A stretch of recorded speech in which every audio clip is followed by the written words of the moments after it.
Je crois que ce qui m'a le plus frappé, c'est le décalage entre ce que nous avions fait, la petite équipe de base, et puis les résultats. Nous étions une petite équipe très modeste au début, n'ayant pas du tout de qualité particulière pour l'organisation d'un pèlerinage, et tout ce que nous apportions, c'était notre bonne volonté. Comme nous disions, c'était les 5 pains et les 2 poissons. On les donnait en toute générosité, mais nous n'avions que ça à donner. Et puis voilà, on se retrouve à 12 000 pèlerins de 18 pays, et pour moi en tout cas, c'est à chaque instant ce qui me frappe le plus, c'est ce décalage entre le petit peu que nous avons fait et puis ce qu'il en est résulté. Et je crois que dans le cœur de chacun de nous, nous sommes des pèlerins. Nous ne sommes jamais installés, et c'est pour ça que souvent on est dans l'angoisse. Et je crois que finalement, le pèlerinage extérieur n'est qu'un signe de ce pèlerinage intérieur où nous sommes tous en quête pour quelque chose de plus profond et de plus paisible. Souvent on nous demande pourquoi on a choisi Lourdes. Il fallait venir à Lourdes. Il y a d'abord les hôpitaux, il y a 800 hôtels, il y a l'aéroport international. Et puis encore, bien sûr, Lourdes est un centre de paix internationale. Lourdes est un lieu où des hommes de toutes les nations du monde entier viennent comme des pèlerins à la quête de la paix. Salut. Bienvenue là. Hi Billy. Souvent on associe Lourdes avec un lieu où il y aura des miracles spectaculaires, physiques. C'est vrai que nous ne cherchions pas ce miracle où l'handicapé deviendra le normal, où celui qui boite marche bien, où celui qui n'arrive pas à penser arrive à penser. Je crois que le miracle que nous cherchons à travers cette fête, c'est que véritablement les gens normaux s'ouvrent et que les barrières de leur handicap, qui est la barrière de la rejection, du rejet et de la ségrégation, et que ces barrières tombent. Et puis à ce moment-là, il découvrira que celui vers qui il se penche lui apportera finalement quelque chose qu'il ne soupçonnait pas.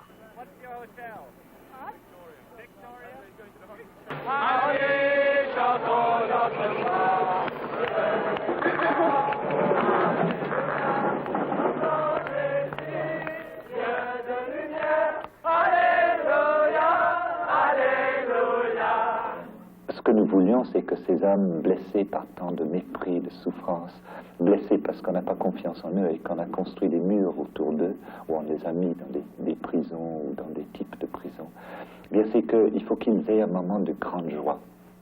Moi je pense personnellement, et je l'ai vu tant de fois, qu'un homme, une fois qu'il a eu une expérience profonde de joie, qu'il s'est senti aimé, qu'il a eu une expérience mystique, quelque chose dans le très très profond de son être s'est ouvert.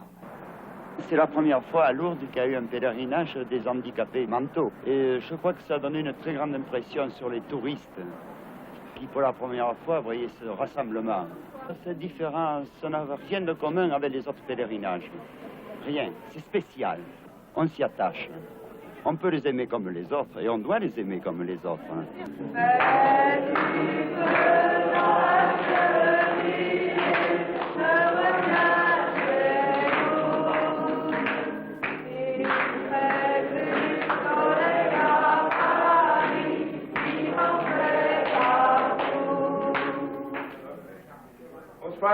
Bonsoir, ça va?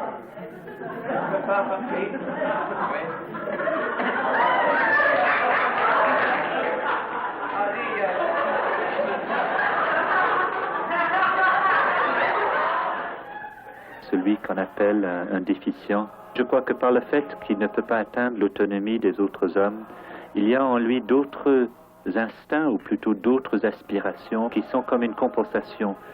C'est pratiquement le besoin de la communauté. Le déficient est comme d'une façon très naturellement attiré vers la communauté, c'est-à-dire la rencontre ensemble, où on chante, où on danse ensemble, où on partage ensemble. Et je crois que par le fait même, ils nous apprennent que cette vie communautaire, cette vie de rencontre, de partage, de joie, bien c'est un besoin fondamental de l'être de tous les hommes.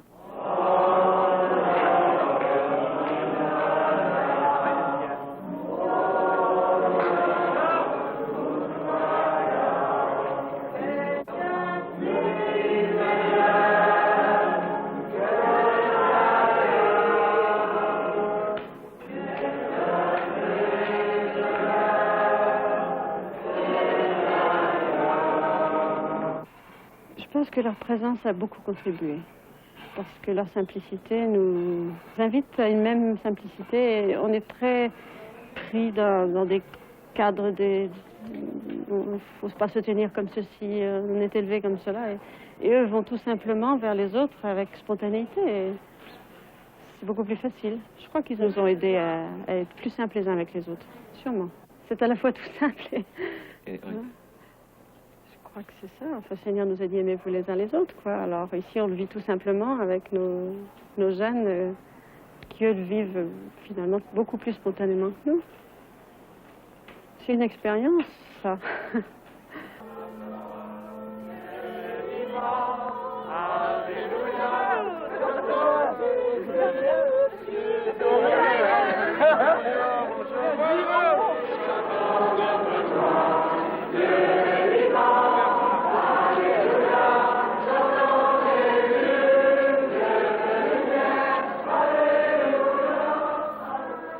Je crois que le pèlerinage, nous voulions que vraiment ce soit un lieu de fête et de joie.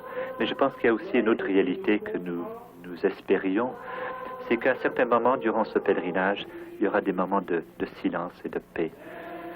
Parce que je crois que le cœur de l'homme, il a besoin de silence et de se recueillir seul. Et puis là, peut-être de découvrir dans le plus profond de leur être quelque chose qui était là et qu'ils ne le savaient pas. Une sorte de silence qui est une plénitude, une silence qui prend tout l'être et qui entraîne dans les profondeurs de l'éternel.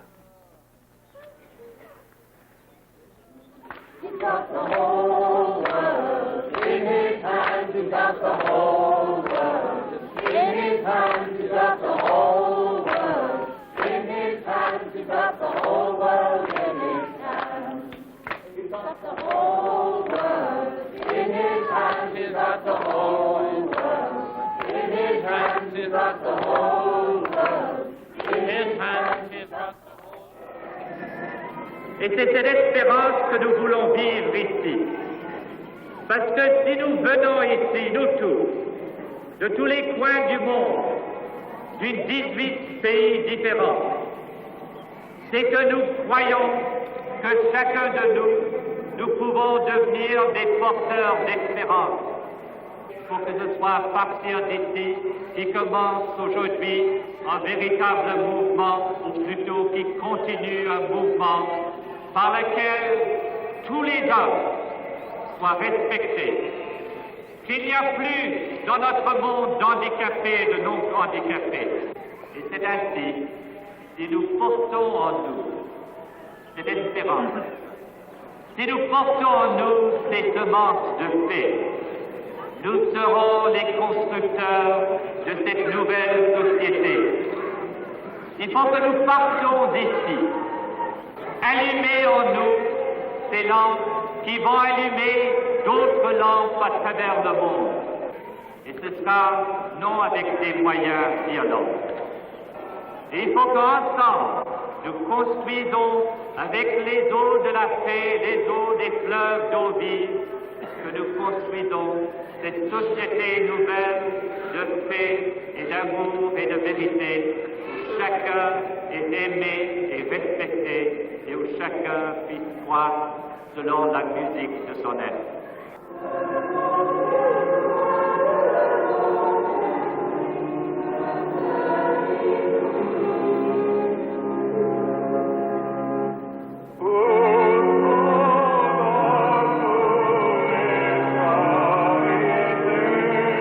Très souvent, les handicapés mentaux ne comprendront pas très bien la complexité de la liturgie, ne comprendront peut-être pas les symboles avec l'utilisation des bougies, les vêtements, les habits particuliers.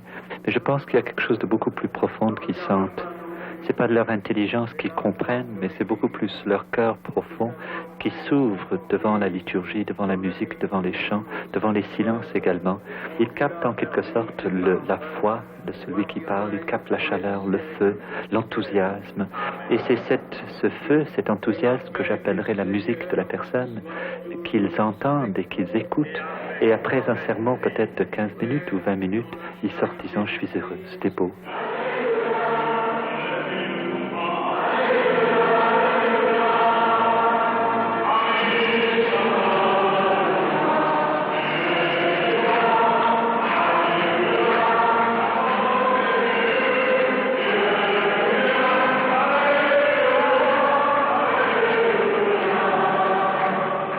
comme je dis, ce qui m'a le plus frappé, c'était ce changement du regard des gens qui étaient tristes parce qu'il y avait beaucoup de souffrance.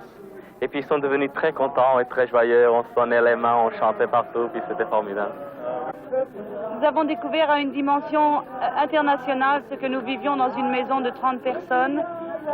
C'est-à-dire toute cette joie qu'il y a chez chacun de ces garçons et de ces filles blessés dans leur intelligence et qu'on a l'habitude de mettre de côté. Et pour une fois, ils étaient les premiers, ils étaient les rois. Et je crois que c'est ça notre monde, c'est ce que doit devenir notre monde. Et aux yeux de l'Évangile, c'est tout à fait ça. Ça nous a donné beaucoup, beaucoup de joie. Parfois dur d'aimer son frère. Alléluia. Jésus pardonne dans la joie. Alléluia, alléluia. Amis, chantons notre joie. Dieu est vivant. Alléluia. Chantons Jésus, Dieu de lumière. Alléluia, alléluia. Amis, chantons notre joie. Dieu est vivant. Et je crois que la fête qui a été vécue ici à Lourdes et qui est en train de se vivre, bien ça doit se propager dans tous nos cœurs parce que quelque chose devrait être changé. Quelque chose devrait être changé en chacun de nous parce que ce pèlerinage de Lourdes doit être un début, un tout petit commencement où se répand à travers le monde des fêtes partout, où tous les hommes prennent conscience que nous sommes faits pour vivre dans la fête.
Pourrait créer assez de fêtes qui se prolongera finalement dans la fête de l'esprit et la fête de la vie intérieure et de la paix et de la mystique. Mais peut-être à ce moment-là, on commencera à changer le cours de cette société et le monde, au lieu d'aller vers de plus en plus de désespoir et de violence, se tournera peut-être vers la douceur, la tendresse et la paix.